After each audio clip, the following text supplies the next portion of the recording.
You're listening to IWW Radio, coming to you from Niagara Falls, Ontario, Canada. And in the house today, we have Stacy Mitchhart.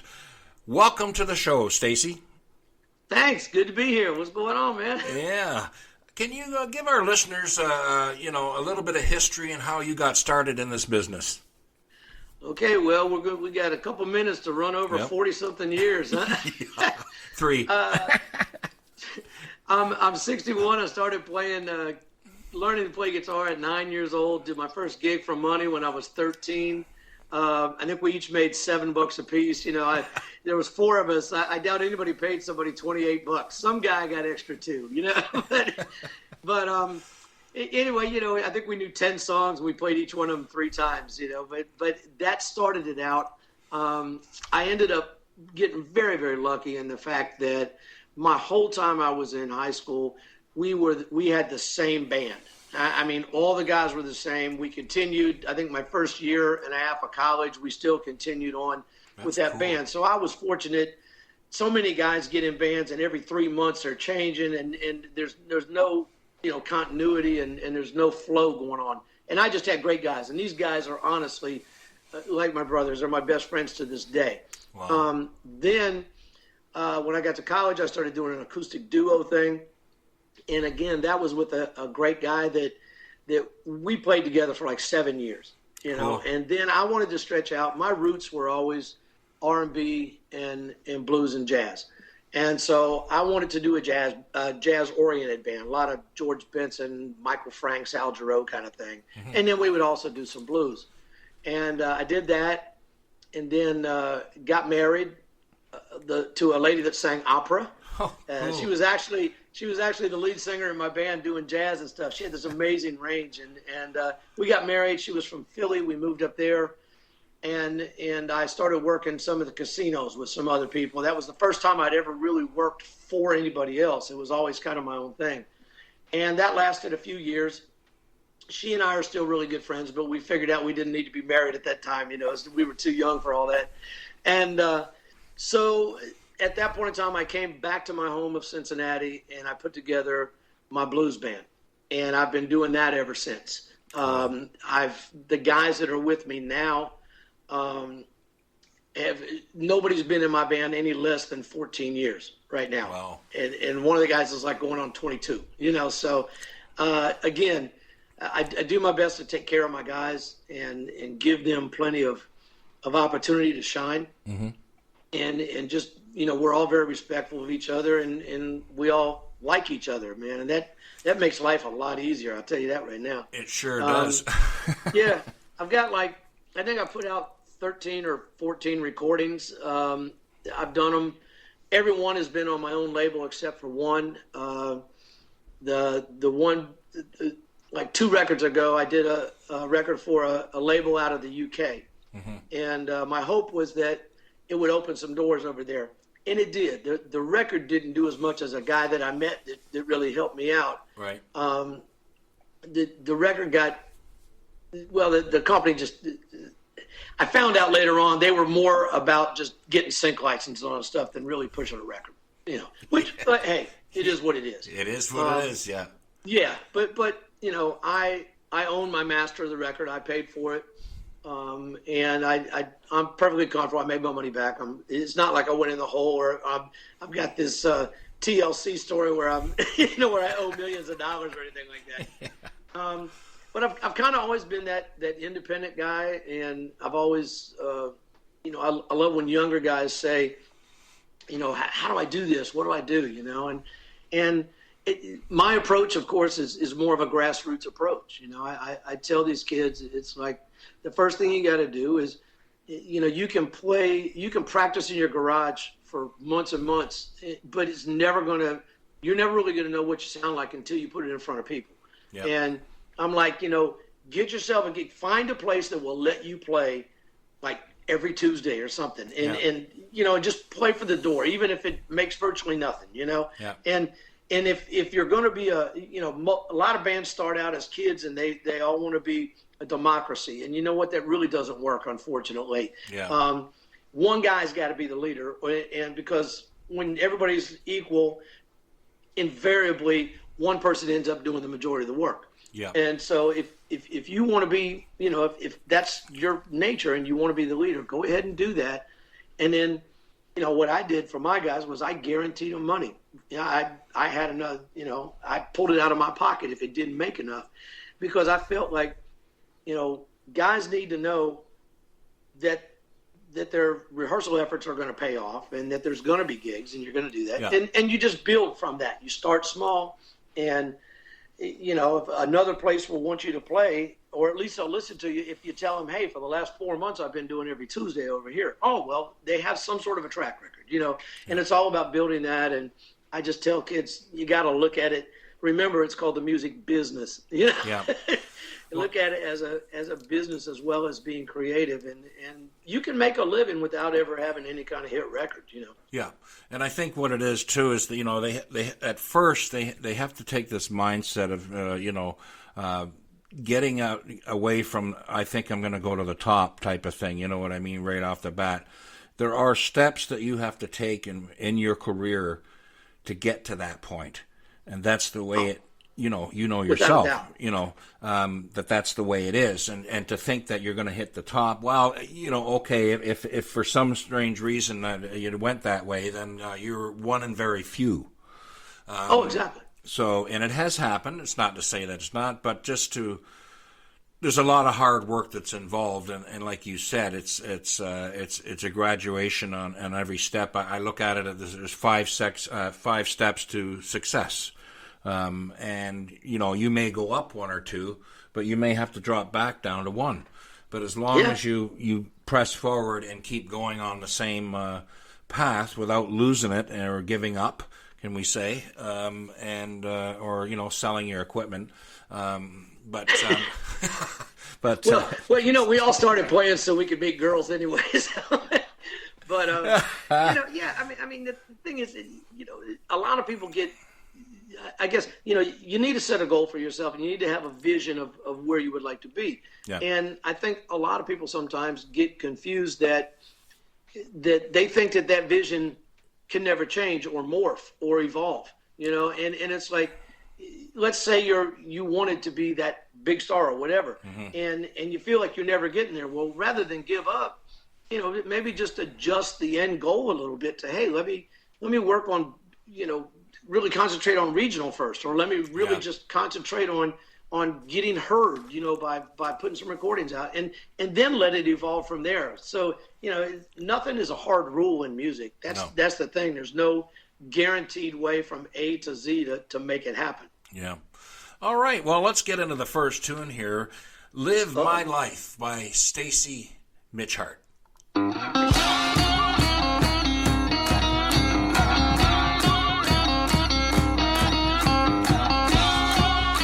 Let's get right down to it. I'm gonna live my life the way I want to do. I'm gonna live my life the way I wanna do. I'm gonna live my life the way I want to do. Ain't gonna live my life the way you want me to.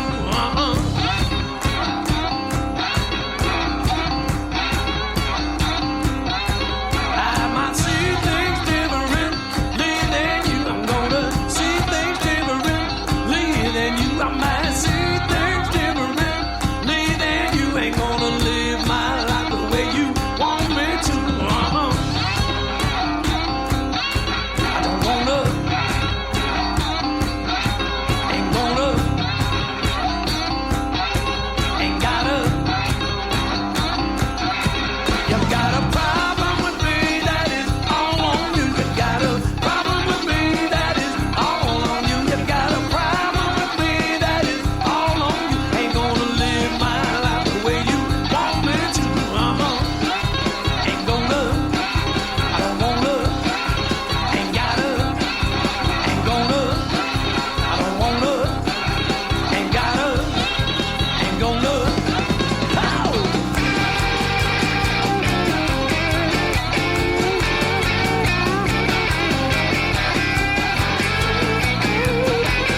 You're listening to IWW Radio, coming to you from Niagara Falls, Ontario, Canada. Stacy, how was that song born? I think 3 beers and a lime. No, I'm kidding. No, I was in his music store, and I knew the people that ran it, and they had these cigar box guitars hanging on the wall. And I'm like, what is this thing? And I started messing around with it. And before I knew it, I bought it, and went home and just started playing around with it. And so the song came from that. That's me playing the cigar box guitar on the top of it there. Cool. And I just wanted a real kind of a Mississippi Hill Country, just rockets party kind of a thing. And I got together with a lady, did a co-write on it for the lyrics, and we just kind of messed with it. And the whole recording of that whole record that I did, and that was the title track from it. We cut the whole thing to 2-inch analog tape, went old school, put all of us in the same room, looking at each other while we played. So it wasn't, like some, I don't know, it wasn't manufactured. It was live. It was real. Yeah. And I really liked that about the record. Yeah. Excellent stuff. All right. Well, let's move on to the next one. The Only Thing Missing. Uh-oh. Is me.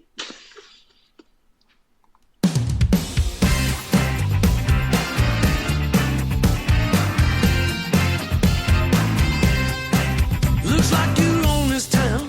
Every time you come around, everybody's eyes are on you. Got a 10 up on your shine, always dressed up to the nines. Girl, you just don't like you do. You got your Gucci and your Prada's, Dolce and Cabana's, living like you got nowhere to be. Louis and Versace, Fendi and Armani, looking like a $1 million queen. You got everything you could ever need. The only thing you're missing is me. You got everything you could ever need. The only thing you're missing is me.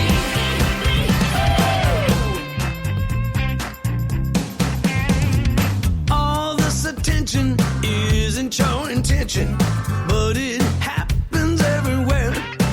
You be hanging with your friends with a Cosmo in your hands, dancing like you just ain't gotta care. You got your Gucci and your Prada, Dolce and Cabana's, living like you got nowhere to be. Louis and Versace, Fendi and Armani, looking like a $1 million queen. You got everything you could ever need. The only thing you're missing is me. You got everything you could ever need. The only thing you're missing is me. Tell me what you got.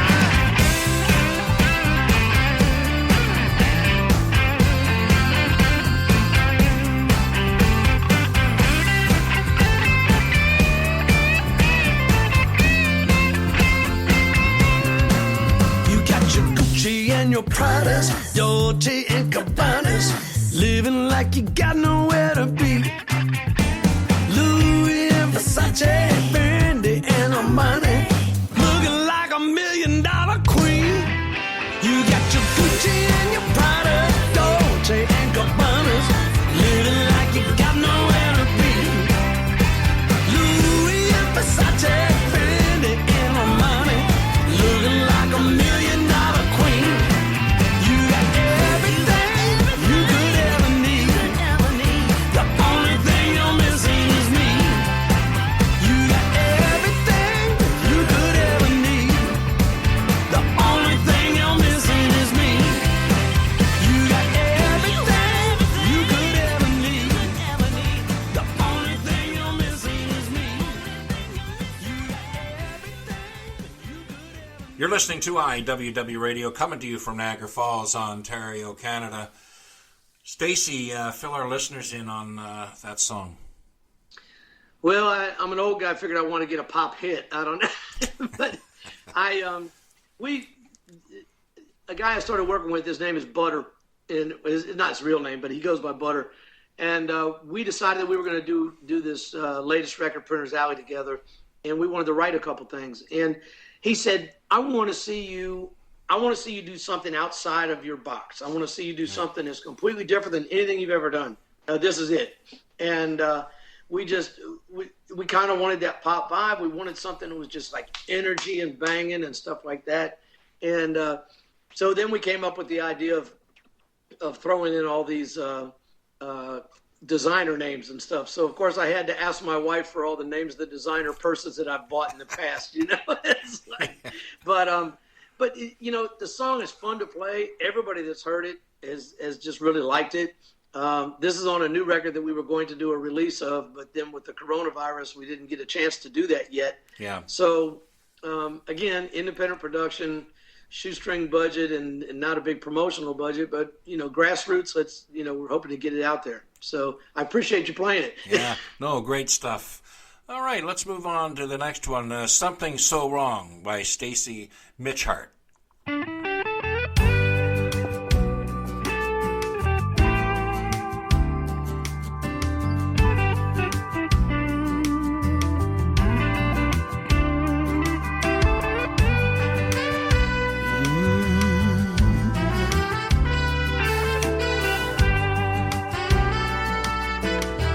Let me tell you about this. We met at a party a couple weeks ago. Where that would lead, how could we ever know? We talked and laughed. I wish the night would never end. You really did something to me. I couldn't wait to see you again.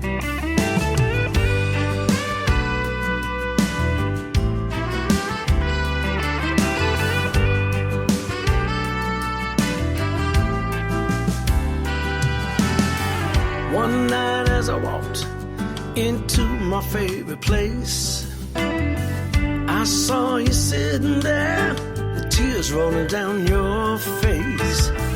As I comforted you, and I held you tight, you told me all the things he does and how he doesn't treat you right. You and I both needed someone that understands. We couldn't help but fall in love.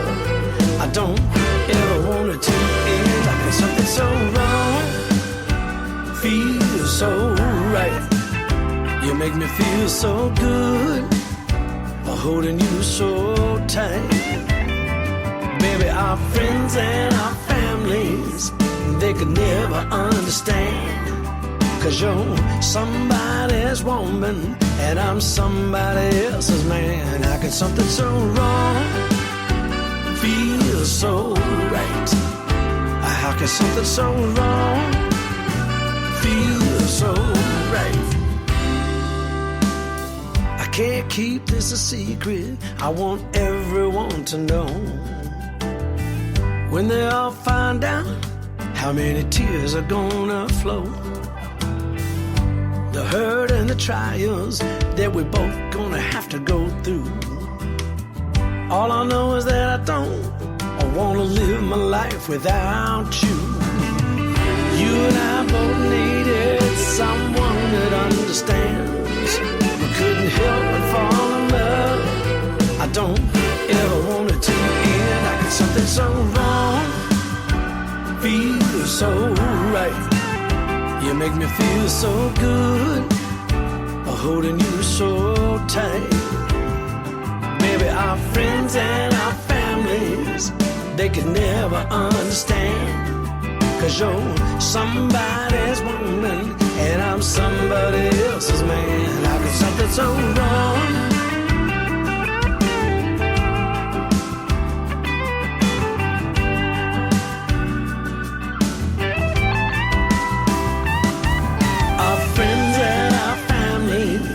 they could never understand?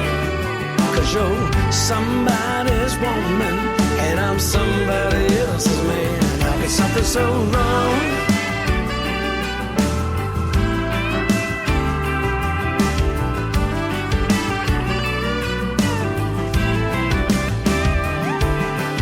how could something so wrong feel so damn right?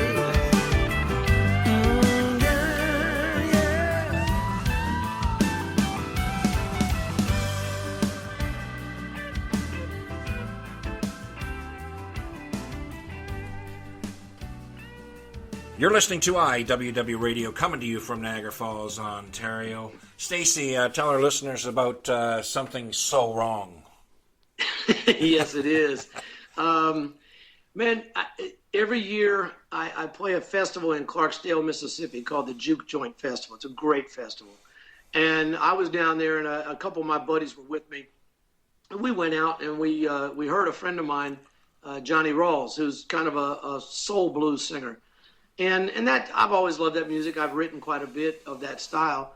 And we went back to the house we were staying at later on. We'd had a few drinks and stuff like that. And I told these two guys, the one guy works in the nuclear industry. The other guy's a Harley Davidson mechanic, And I said, okay, guys, we're going to write a song together tonight. And they're looking at me like, what? I go, I want to show you what the process of writing a song is. Cool. And I just had some ideas in my head. And I explained to them, like, when you're in Nashville, if there's 4 people in the room, everybody gets 25% share of the song, even if all the guy did was nod his head. Yeah, that sounds pretty good. He didn't even have to order. But that's just the way it works here. Yeah. And so I kept throwing out ideas, and I'd ask them to throw things. And most of the stuff they threw wasn't very lyrical or musical, but every once in a while, a couple ideas would come. And so I put the song together and kind of worked it out. And then later on, took it home and tweaked it some more.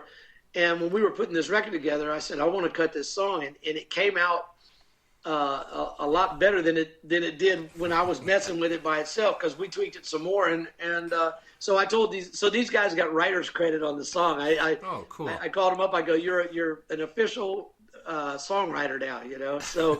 But I really like the song. It's a soul blues, and the way that it started really has it's almost a Van Morrison kind of a vibe when it first starts out. And I've never been a huge Van Morrison fan, but I've kind of started liking him more over the last few years. Yeah. I never didn't like him. I just, didn't run and go get his records. But, more I listen to stuff he does.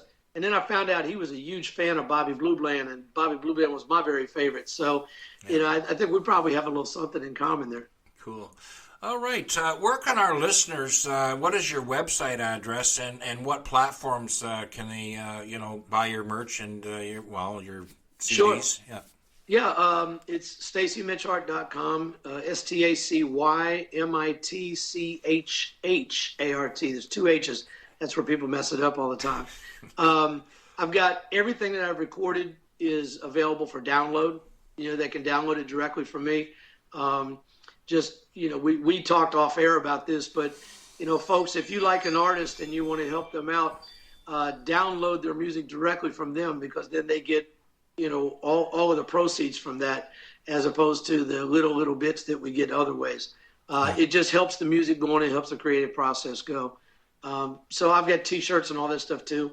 I'm on Facebook, Stacy Mitchhart Band. I'm on Instagram, Stacy Mitchhart. I'm on Twitter, Stacy Mitchhart.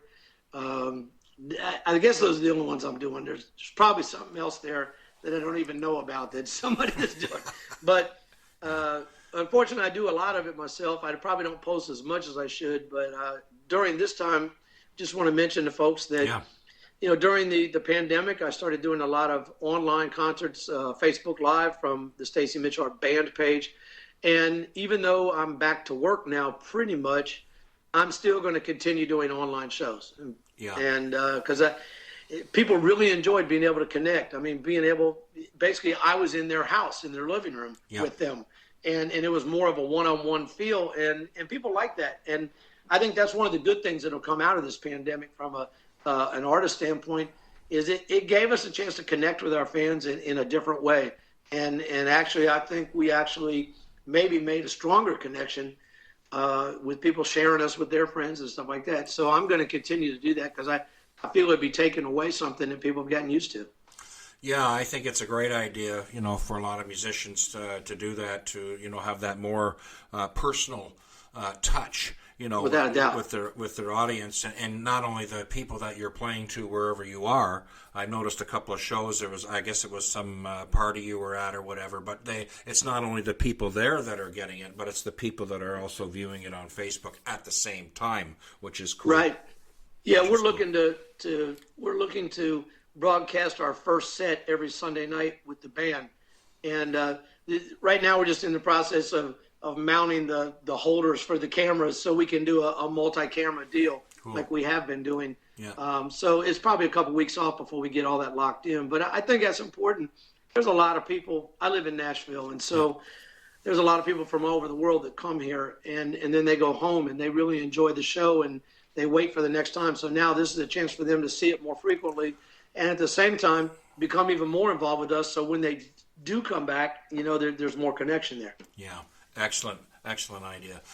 Well, Stacy, I'd like to thank you for being on today's show. It's my pleasure, man. Thank you for having me. I appreciate you spending so much time with me, man. No problem. All right, you've been listening to IWW Radio, coming to you from Niagara Falls, Ontario, Canada. Have a great day.